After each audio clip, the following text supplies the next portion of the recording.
Network.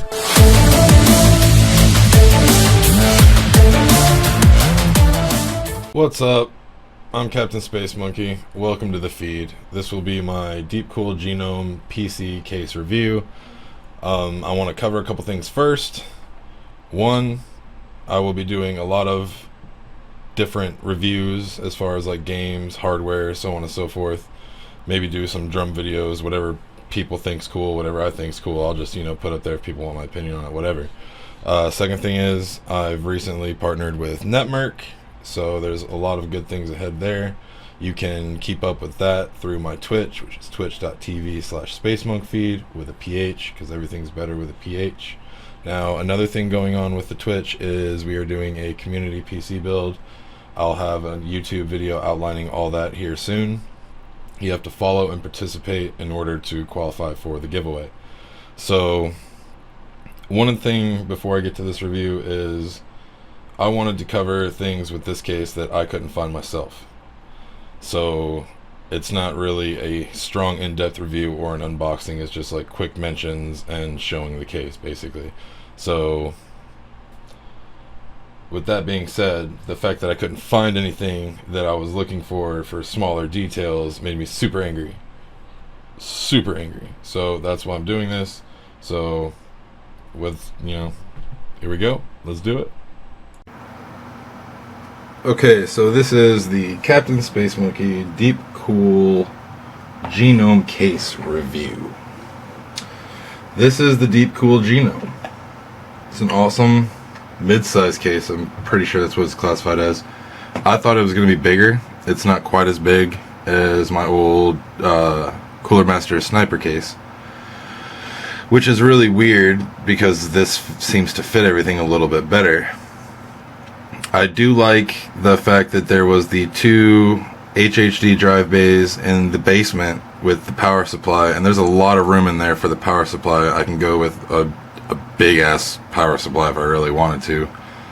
I was really surprised at the cable management capabilities of this particular case, since I'm starting to get more into cable management and whatnot. The 4 SSD mounts on the back of the motherboard tray are really cool. It does, I want to cover this real quick, it does come with the fan adapter for the fans on the radiator. It's a 3 120mm radiator setup, which is really cool. It keeps it pretty cool, easy installation with everything. I had no problems with it. All the capabilities that this thing has, I really like. The built-in liquid cooling, like I said, has been working really well, really easy. I'm going to try the side mounting GPU option soon. There's a decent amount of room in here. The cable management, like I said, was awesome. I almost have to take that grate out for my 980 Ti. So let's give a look around the case, and then I'll pop off the side and we'll have a look in there. The front,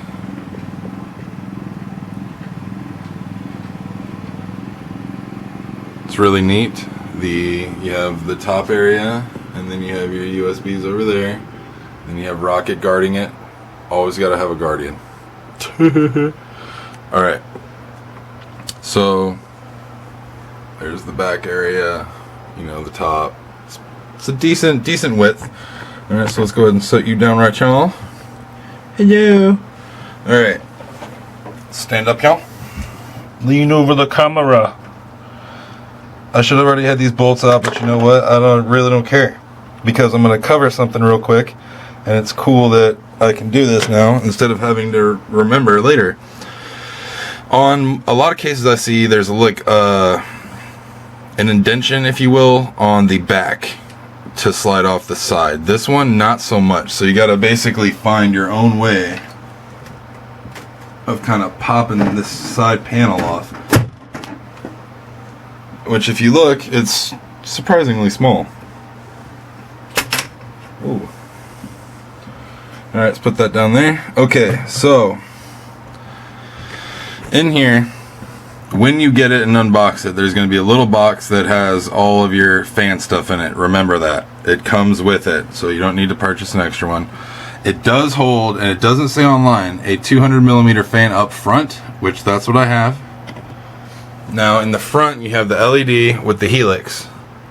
Now one thing that's not mentioned anywhere is this little button right here controls nothing except for that front pulsating. That's all. Thinking about actually changing that 200mm to a white so that stands out more. I kind of like the pulsating, so we're going to keep it. Let's go ahead and check out the liquid cooler radiator setup. Alright, so right there it is. There's my water block, and I was really surprised at the quality of it. Thick ass copper, all even. The hoses are done really well, really thick. I would like to replace them.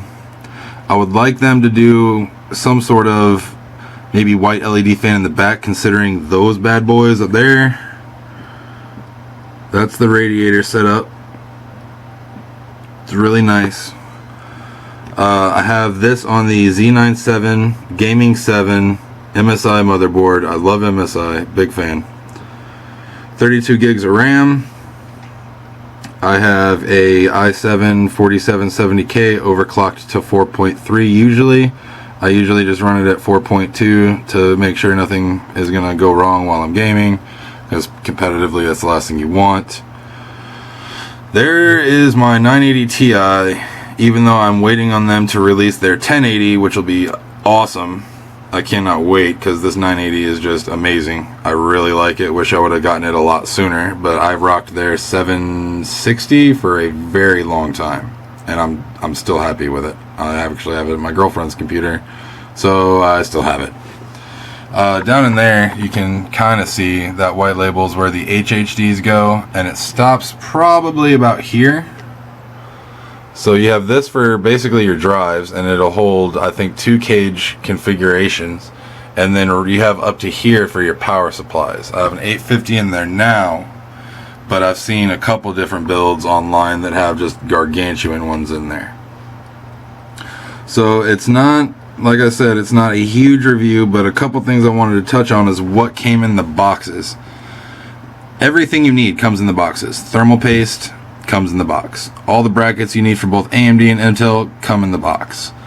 200mm fan support, that, you know, they don't explain that, but clearly 200mm fits. These are 3 120mm fans, and then you can have a 120 in the back. No bottom, no door. Of course, liquid cooling, you don't need as much, you know, airflow, so that's pretty cool. I still love my motherboard, man. The Z97 Gaming 7, it's not even the 3.1, and I'm still super excited about it. I'm gonna do SLI 1080s. Maybe I might just rock one. We'll see what happens. I plan on getting really into some video editing, so I'm going to be doing some upgrades. It comes with 3 PCI Express slots for triple SLI. Holds 32 gigs of RAM. I have 32 in it, so that's pretty cool. Yeah, so let's take one more look at the case real quick. There's the side configuration for the vertical GPUs, and then there it is. It's not as big as, you know, people, myself anyway, thought.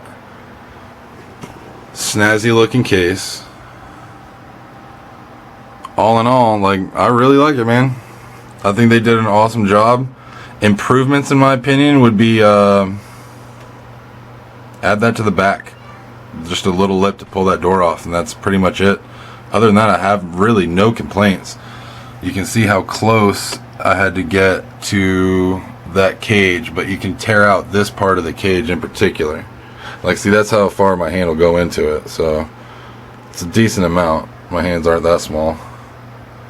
Got some pretty hot air coming right here. The video card's pretty hot. I would like to go liquid cooling GPU when I get my 1080.